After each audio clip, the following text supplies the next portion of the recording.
Welcome to Cardboard Chemistry. I'm your host, MTG Labman, and today we're going to go over the most recent ban and restricted announcement that Wizards had for Commander. I'm just going to focus on the Commander format. So without further ado, let's get started. All in all, the ban announcement today was pretty uneventful. 2 cards were unbanned, 1 card was made a game changer, and there were some other additional announcements made. So we're just going to summarize all of that. So without further ado, let's get started. First big thing, Biorhythm has been unbanned. Of course, with most banned cards being unbanned, it has been moved to the game changer list. So Green has another card on the game changer list now. Biorhythm is a 8 mana sorcery, 6 colorless, 2 green, and it says each player's life total becomes the number of creatures he or she controls. So, if a green player plays this after a board wipe, after they rebuild and then there's been a board wipe, you can easily start dropping people off the game. If you have a way to kill off creatures and then play this, you basically can kill off all your opponent's creatures and then win the game there. Seeing this card unbanned, I'm just thinking of new commanders that can run Biorhythm as a win con. And I think the new Brigid, that gives you a lot of mana, right? You have 8 creatures, you could play this or 8 creatures plus Brigid, you could tap Brigid, add 8 green mana, and cast this pretty easily. The new Morcant that blights your opponent's creatures, especially combined with Flourishing Defense, where you basically can clear the entire board and make that many elves, drop Biorhythm, and win the game that way. So it is on a game changer list, but as all in all, it is an 8 mana card. Most 8 mana spells are, super powerful, game breaking in some way.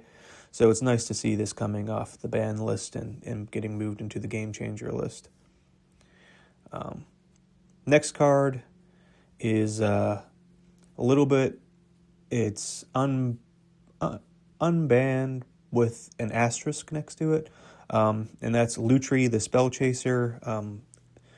Was one of the companion cards from Ikoria Lair Behemoths. Basically the only companion card that ever got banned. It's a 1 colorless and then 2 hybrid. So 3 mana value overall for a legendary creature, Elemental Otter. Companion, each non-land card in your starting deck has a different name. So you could run this as a companion in Ikoria, but then it got banned. Basically got banned shortly after release. And with the asterisk next to this is Lutri can be in your 99 or it can be the commander of your deck, but Lutri is still banned as a companion, so you cannot use this as a companion. Lutri has flash, and when it enters the battlefield, if you cast it, copy target instant or sorcery spell you control. You may choose new targets for the copy. So, that being said, that last ability, basically gives you a free copy. So it's just another fork. It's a fork on a creature. If you run in your commander, it's a fork in your command zone. People will see it coming. And in the 99, it does limit it because it's in the 99. You have to find it. So I think it being banned as a companion is a really good call. But and that's the main thing. Being banned as a companion is fine. I think it's fine in the 99. I think it's fine in the command zone. The ability, its last ability to copy the spell is only if you cast it. So if you flicker it or anything like that, that won't work. Now, if you airbend it and cast it again for 2 with the airbend, that's still considered casting it. So you could do that. You could plot it, but I think overall it being banned as a companion is a good call, and I think this is going to be from what the article said, they don't really plan on revisiting the companion mechanic. So if we ever do go back to Ikoria, I don't think we'll see the companion mechanic return. So it being banned as a companion basically makes it the only card that's banned as a companion. So it'll be pretty easy to remember that you can't run Lutri as a companion. Some other cards that were addressed in the banned announcement that are still banned. Sundering Titan. They said they could have. There's potential that they could have brought it back, but with the bracket system not being completely adapted by everybody that plays Commander, this could still be run and flickered and cause mass land denial. So it is still staying banned. For those that aren't aware, Sundering Titan, 8 mana, colorless artifact creature golem. When it enters the battlefield or leaves the battlefield, choose a land of each basic land type, then destroy those lands. So strategy would be to flicker this. It enters, you destroy lands. It leaves, you destroy lands. You just keep doing that and basically clear out the mana bases of all of your opponents. Next card that's still remaining banned is Iona, Shield of Emeria. 6 colorless, 3 white pips, so 9 mana value, legendary creature, angel with flying. When it enters the battlefield, you choose a color, and your opponents can't cast spells of the chosen color. Main reason this is banned, if you're playing monocolored commanders, and you have Iona, you can cast Iona, choose your opponent that's playing monocolored, and say, you can't play for the rest of the game until Iona leaves the battlefield. So I can see why that stays banned. It's they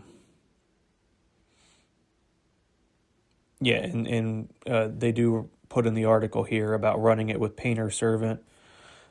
Painter Servant says when it enters, you choose a color. Cards that aren't on the battlefield, spells, and permanents are the chosen color. So you can say, I'm going to play Iona, say red. Nobody can play red.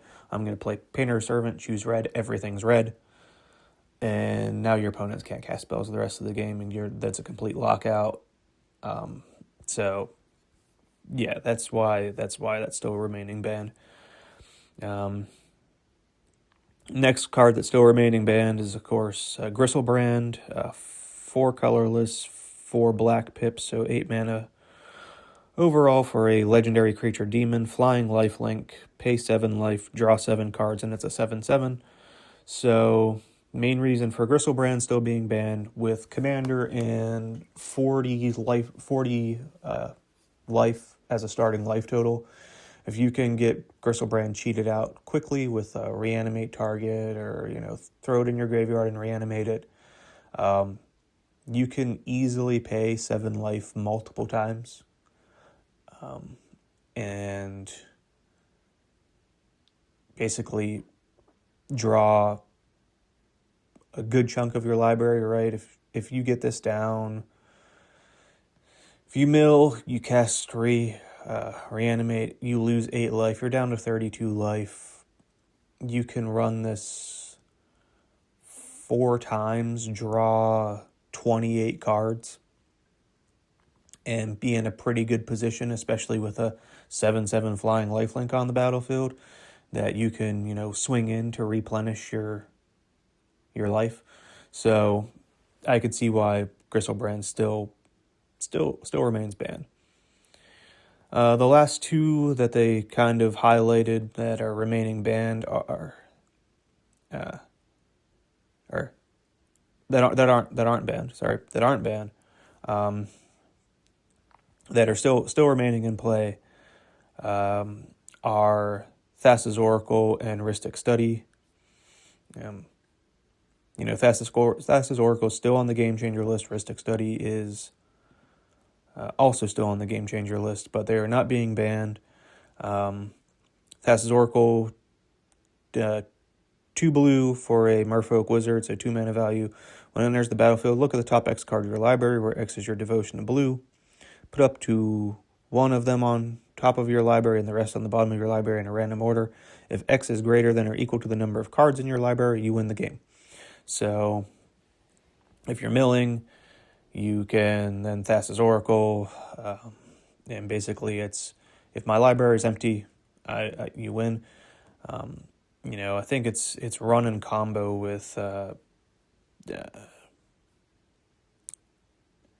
think Demonic Consultation, I think is the card, where you basically exile your entire library, you play Thassa's Oracle, and you win.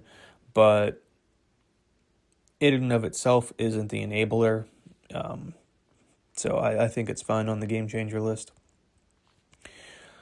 Rhystic Study, of course, everybody knows Rhystic Study. 2 blue, or 2 colorless and a blue for an enchantment. Whenever an opponent casts a spell, you may draw a card unless that player pays 1.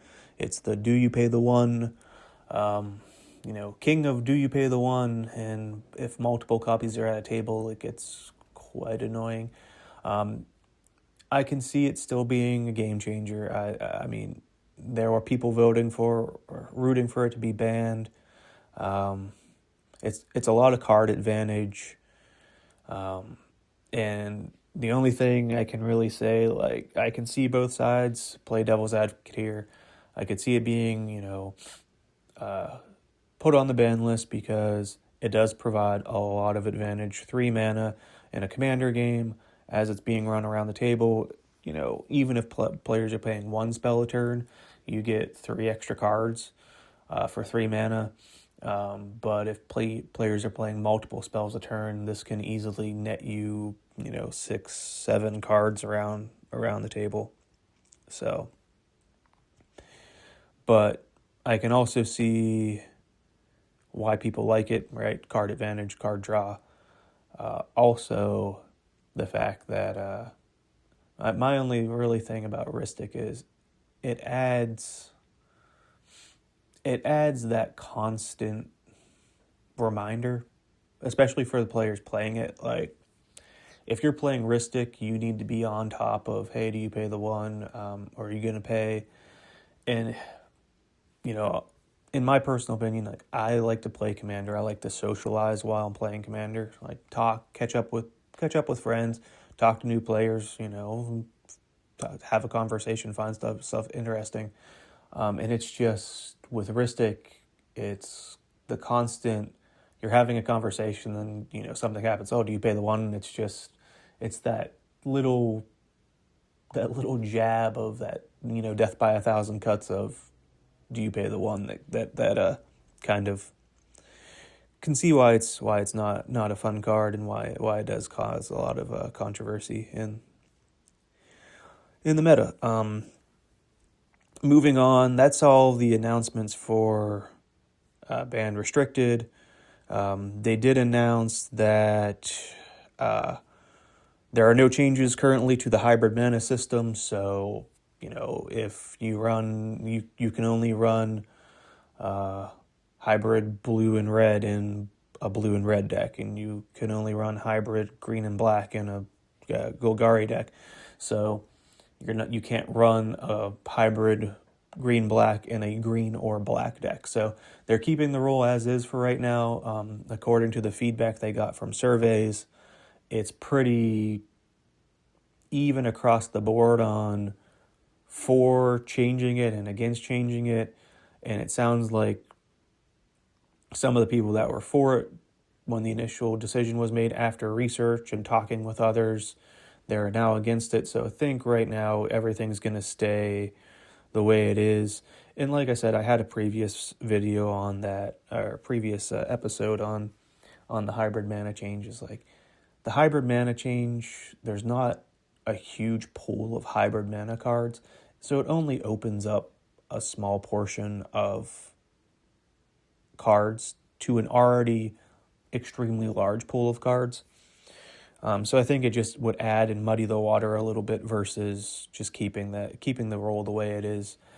And one of the big things was, Lutri's banned, but now it's unbanned. So mean, you can now run Lutri in your Izzet decks, so little compromise there. The next thing was the bracket system. They're saying they're happy with the bracket system from their last round of tweaks. They haven't seen. They like to see how the bracket system works in the wild. They like to see it after a couple Magicons. Since the last bracket change, bracket change adjustments, they haven't had a Magicon, so they're saying they're going to keep it till they at least see at least one. I'm thinking it's going to be at least two, so I'd say probably the earliest adjustment to the bracket system would be after Magicon Amsterdam, but I'm thinking they might even wait till after Magicon Atlanta in November to kind of do another end of the year tweak on the bracket system if they need to. The last thing is Game Changers. One card has been added to the Game Changer list to the dismay of some. Farewell has been added to the Game Changer list. Farewell, 6 mana value sorcery, 4 colorless, 2 white. Choose one or more. Exile all artifacts, exile all creatures, exile all enchantments, or exile all graveyards. So if you run a full Farewell, you're exiling all artifacts, creatures, enchantments, and graveyards. I can see why this has been put on the Game Changer list. I know there's some argument against why, but Farewell is an extremely efficient removal spell. Yeah, it's 6 mana value, but it's 6 mana value, and if you run the full mode, granted, a lot of people don't run the full mode. It basically is graveyard hate. It's artifact, enchantment, and creature hate. So you can, anybody running an indestructible creature doesn't matter because it's exiled. So it gets around indestructible. It hoses reanimator decks because I play Zuifit. I do like reanimation strategies. Like, okay, if my creatures die, I can bring them back. If you run a regular destroy spell, you exile everything, and then you exile my graveyard, which I run as another hand. Basically, like it kind of shuts the deck down. So, especially also I run a Go Shintai deck that's mostly enchantments. Exiling all my enchantments exiles all of my creatures. So, big things. It is being on the Game Changer list, I think, is acceptable. 6 mana, yeah, but this thing being run in like bracket 2 decks and at casual tables, not even bracket 3. You run a full mode Farewell, and at bracket 2, it takes time to rebuild. If somebody runs that exiles all artifacts, creatures, enchantments, and all graveyards, in bracket 2, you just lost all your mana rocks. You just lost all your enchantments that reduce mana cost. So you're going to just sit there and try to rebuild, and it's going to be 4 or 5 turns to fully rebuild to what you were at before the Farewell. And it being 6 mana value, you're already, even if you're casting it early, you're on turn 4 or 5, it being cast, so you're just extending the gameplay. So I think it was a really good call to turn it to a Game Changer. So 2 new Game Changers on the list, Biorhythm, and because of the unbanning, and Farewell. Lutri is banned as a companion, but it did not make the Game Changers list because it was not believed to have inherent power, because the big power and reasoning banning Lutri was the companion mechanic, but since it's banned as a companion, we don't have to worry about that. And with that being said, guys, please feel free to comment, like, share, subscribe. What do you guys feel about the bannings? What do you guys feel about the changes? Do you like that Farewell got put on the Game Changer list? And I'll catch you guys in the next one. Take care.